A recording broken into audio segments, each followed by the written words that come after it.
Hello everyone, আশা করি সকলে ভালো আছো, সুস্থ আছো। এবং তোমরা দেখতে পাচ্ছ যে আলোচনা করা হচ্ছে এখানে নীতিবিদ্যা বা এথিক্স।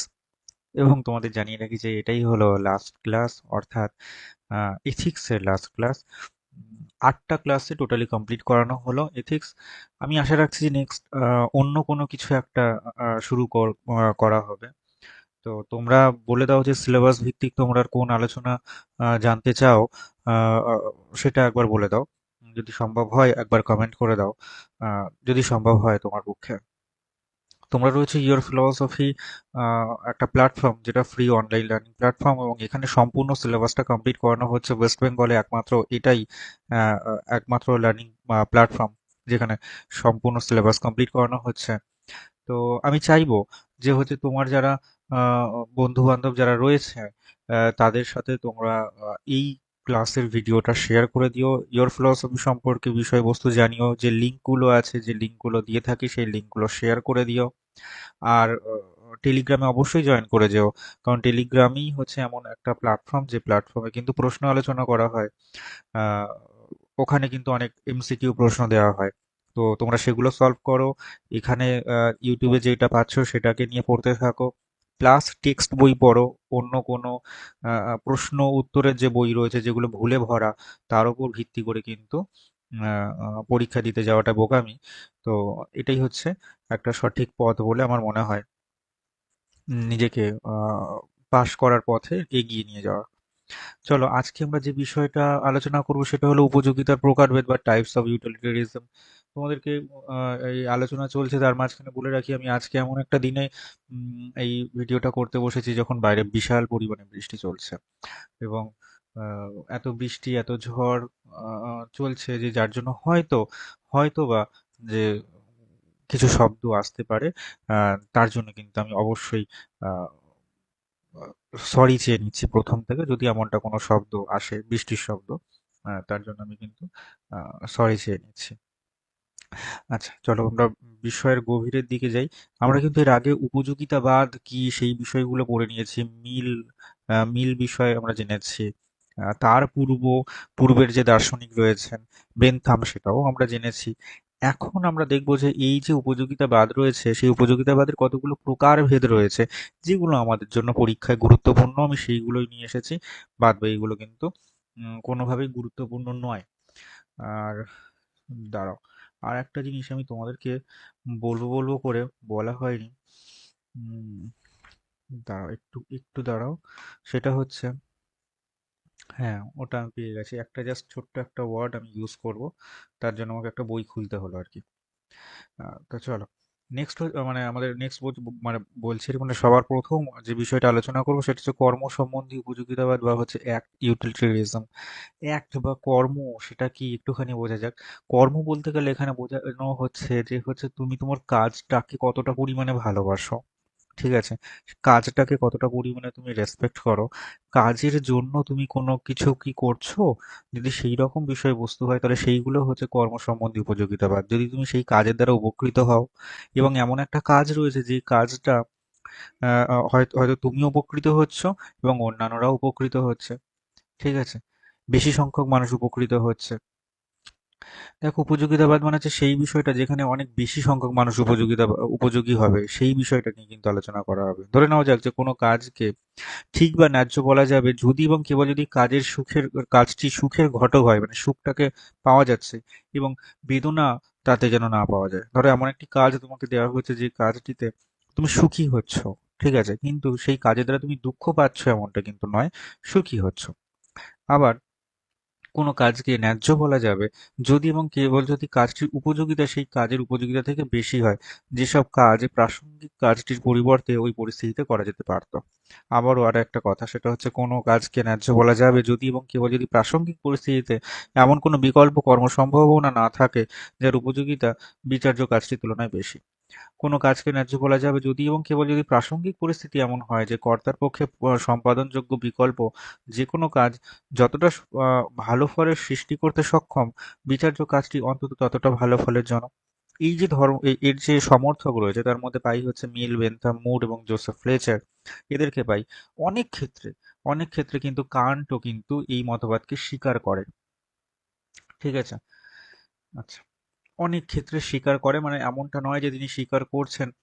আহ, আহ, মানে এই পার্টটাতে যেমন কান্ট স্বীকার করছে কর্তব্যধিক কর্ম সম্বন্ধে উপযোগিতাবাদ, ঠিক আছে। এই ক্ষেত্রে কিন্তু কান্টকে স্বীকার করতে দেখা যায়। তো অন্য একটা এথিক্সের পার্ট খুব সম্ভবত আমাদের এসএলএসটির জন্য সেটা গুরুত্বপূর্ণ নয়, ওগুলো তোমাদের নেট সেটের জন্য গুরুত্বপূর্ণ। তো সেটা ওই দিকে গুরুত্বপূর্ণ, এই দিকে কিন্তু অতটা পরিমাণে গুরুত্বপূর্ণ নয়। তাই আমি কান্টের বিষয়টা বা কান্টের বিষয়বস্তু যেটা রয়েছে সেটাকে পুরোটাকে আমি বাদ দিয়ে বা এড়িয়ে চলার চেষ্টা করলাম আর কি। আচ্ছা, তো এক্ষেত্রে কি কর্মকর্তা কাজটি করতে দায়বদ্ধ নয়, ঠিক আছে। যদি তিনি কাজটি করেন তাহলে তিনি প্রশংসিত হবেন, একটা কর্তব্য, ঠিক আছে। একটা কর্তব্যমূলক কাজ, যে কাজটি দরকার নেই, তিনি করতে চাইছেন না, দরকার নেই, কিন্তু যদি তিনি করেন তাহলে বেশ একটা প্রশংসিত হবে। কারণ কি, কারণ সেটা তার কর্তব্য ছিল এবং তিনি তার কর্তব্য থেকে পালিয়ে যাননি, তিনি সেই কর্তব্যমূলক যে কাজটি সেই কাজটি সে করেছেন। এই যে বিষয়টা, ঠিক আছে। তো এইরকম ক্ষেত্রে আমরা আমরা আমাদের এসএলএসটির ক্ষেত্রে কিছু মত মতবাদীকে আমরা পাই, ঠিক আছে, যারা সমর্থক, তার নাম হচ্ছে টমাস নাগেল। তিনি বলছেন দ্য ভিউ ফ্রম নাউহের নামক একটা গ্রন্থে, জোসেফ রেয়ার বলে একজন ব্যক্তি, সরি সরি জোসেফ রাজ নামক একজন, রয় জাফেলা এটা হবে, জোসেফ রাজ, এটা না আসেনি, মানে আমি টাইপ করতে যাচ্ছিলাম, কেন জানি না এইরকম একটা আসলো, এটা রয় জাফেলা আকারে বুঝলে তো, মানে টাইপ করতে যাচ্ছিলাম, দেখলাম যে আসলো না। তো ওই জন্য এটা এরকম একটা লেখা উঠেছে। যে জোসেফ রাজ হচ্ছে দ্য মোরালিটি অফ ফ্রিডম, আর সুসান উলফ সেটা হচ্ছে মোরাল অফ সেন্স। এইগুলো হচ্ছে এনার গ্রন্থ, বুঝলে তো। এই সুসান উলফের এটা হচ্ছে গ্রন্থ, যে গ্রন্থের মধ্যে উনি কি কর্তব্যবাদী কর্মসম্মত উপযোগিতাবাদ, ঠিক আছে, যে উপযোগিতাবাদের কথা কিন্তু তিনি বলছেন, ঠিক আছে। আশা রাখি বোঝাতে পারছি যে কোন কোন জায়গাটা কি কি হতে চলেছে। নেক্সট হচ্ছে নিয়ম সম্বন্ধে উপযোগিতাবাদ বা রুল ইউটিলিটারিজম। এইটাও কিন্তু ভীষণভাবে গুরুত্বপূর্ণ, জানো তো। যেমন এখানে বলা আছে এক্ষেত্রে কাজের যে ন্যায্যতা সেটা প্রতিষ্ঠা করতে গিয়ে নিয়মের সম্মুখীন সকলে হয়ে থাকে, আর নিয়মের বৈধতা প্রমাণ করতে গিয়ে এই তত্ত্ব উপযোগিতার মানদণ্ডের আশ্রয় নেয়। মানে কি কি ধরনের রুল এক্ষেত্রে মানে একটা চালু করে দেখো, রুল কিন্তু ভীষণ জরুরি যে কোনো কাজের ক্ষেত্রে। মানে কোন একটা কাজ করা হচ্ছে সেই কাজের ক্ষেত্রে কিন্তু রুল ভীষণ জরুরি। তো সেই প্রসঙ্গটা বলা হচ্ছে। এর সমর্থক হিসেবে আমরা রিচার্ড বার্নেট, জন রলস, বার্কলে এদেরকে আমরা পাই। আর এইটা না, এটা ভীষণভাবে গুরুত্বপূর্ণ, জানো তো। তো আমরা বার্নেট সম্পর্কে একটুখানি জানবো। সেটা হচ্ছে বার্নেটের দুটো গ্রন্থ রয়েছে, যে দুটো গ্রন্থের মধ্যে কিন্তু এই এই রুল ইউটিলিটারিজমের কথা আমরা কিন্তু পাই, ঠিক আছে। এবং সবথেকে এটা ইম্পর্টেন্ট, মানে সবথেকে বেশি গুরুত্বপূর্ণ এই লাইনটা, যে উল্লেখ করা যায় যে অ্যাক্ট ইউটিলিটারিজম আর হচ্ছে রুল ইউটিলিটারিজম, এই দুটো যে গ্রন্থ বলা হচ্ছে না, এই গ্রন্থের মধ্যেই কিন্তু সবার প্রথম কিন্তু, সরি আমি ভুল বলছি, প্রথম মানে তিনি সর্বপ্রথম অ্যাক্ট ইউটিলিটারিজম আর যে রুল ইউটিলিটারিজম এই শব্দটি কিন্তু ব্যবহার করেছিলেন, বুঝলে তো। তিনি ব্যবহার করছেন সবার প্রথম। এর আগে কিন্তু এমন কোনো দার্শনিককে পাওয়া যায়নি যিনি এই দুটো ওয়ার্ড ব্যবহার করছেন। তার মানে যদি পরীক্ষায় এমনটা আসে যে হচ্ছে এমন কোন দার্শনিক আছেন যিনি সবার প্রথমে অ্যাক্ট ইউটিলিটারিজম বা হচ্ছে তোমার রুল ইউটিলিটারিজম এই শব্দটা ব্যবহার করেছেন, ঠিক আছে। কর্ম সম্বন্ধে উপযোগিতাবাদ বা হচ্ছে তোমার কি নিয়ম সম্বন্ধে উপযোগিতাবাদ, আহ, এই শব্দ দুটো ব্যবহার করেছেন বা শব্দ চয়ন করেছেন, তাহলে কিন্তু উত্তর কিন্তু তোমাকে রিচার্ড বার্নেট হবে। ওকে, আমি নিশ্চয়ই বোঝাতে পারছি যে কোন জায়গাটা গুরুত্বপূর্ণ। আচ্ছা, আর একটা থ্যাংক ইউ বলবার আগেই আমার একটা কথা বলবার আছে, সেটা হচ্ছে জন রলস, যেটার জন্য আমি এখন হাতের কাছে বইটা খুলেছি, সিরিয়াসলি বলছি, একটু মনে থাকছিল না বলে আমি ভাবলাম একটুখানি খুলেই রাখি। তো হচ্ছে জন রলসের থিওরি অফ জাস্টিস নামক একটা গ্রন্থ ছিল, জানো তো। সেই গ্রন্থের মধ্যে এই এই যে নিয়ম সম্বন্ধী উপযোগিতাবাদ, সেই সেই মতবাদটা কিন্তু সম্পূর্ণভাবে ওখানে আলোচনা করা হয়নি, ঠিক আছে। পরবর্তীকালে দেখা যায় যে তিনি আহ, উম, মানে চুক্তি মতবাদের তো সমর্থক। তো সেই চুক্তি মতবাদের প্রসিদ্ধি লাভ করানোর জন্য তিনি কিন্তু অনেকগুলো মতবাদ দিয়েছে, এবং সেখানে কিন্তু এই যে তোমার রুল ইউটিলিটারিজমের কথা কিন্তু প্রসঙ্গত ক্রমে চলে আসে। তাই জন্য তাকে নিয়ে আলোচনা করা হয়েছে। আমার মনে হয়, মানে আমার ব্যক্তিগত ওপিনিয়ন হচ্ছে, জন রলস থেকে কিন্তু পরীক্ষায় প্রশ্ন দেওয়ার কথাই নয়। কারণ জন রলস কিন্তু প্রত্যক্ষভাবে কিন্তু এই যে উপযোগিতাবাদ, সেই উপযোগিতাবাদকে প্রত্যক্ষভাবে কিন্তু স্বীকার করছেন না, বরং পরোক্ষভাবে তিনি স্বীকার করছেন, প্রচ্ছন্নভাবে তার গ্রন্থের মধ্যে আছে। কিন্তু সেইভাবে যে একটা বড় মতবাদ তিনি দিয়েছেন কাকে বলে বা ডেফিনিশন দিয়েছেন এমনটা কিন্তু জন রলসের ক্ষেত্রে নয়। তিনি কিন্তু জাস্টিসের কথা বলেন।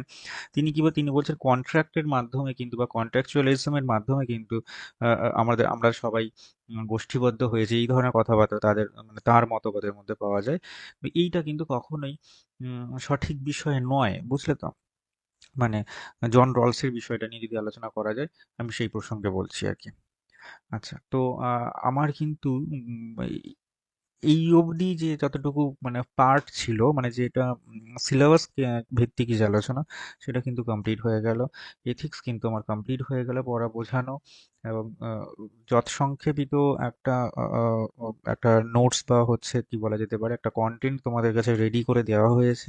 আমি আশা রাখছি তোমরা খাতার মধ্যে সেটা লিখে রেখেছো, এবং ধন্যবাদ তোমাদেরকে এটা দেখবার জন্য। আমি তোমাদেরকে আবারও জানাই যে হচ্ছে তোমরা এর পরবর্তী কি পার্ট তোমরা দেখতে চাইছো, সেটার জন্য কিন্তু আমাকে অন্ততপক্ষে না হয় হোয়াটসঅ্যাপ করো, সকলের কাছে হোয়াটসঅ্যাপ নম্বর আছে, হোয়াটসঅ্যাপ করে জানাও, অথবা আমাকে এই ভিডিওর ইয়েতে কমেন্ট করে আমাকে জানাও। ঠিক আছে? আর আবারও বলছি, সবাই কিন্তু টেলিগ্রাম গ্রুপে অবশ্যই জয়েন করবে।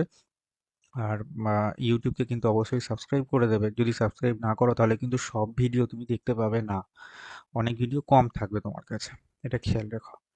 তো ধন্যবাদ এতটুকু দেখবার জন্য, আমার বকবক শোনার জন্য। সবাই ভালো থেকো, সুস্থ থেকো, দেখা হবে আবারও একটা নতুন ভিডিওর সাথে। ততক্ষণের জন্য সবাই ভালো থেকো।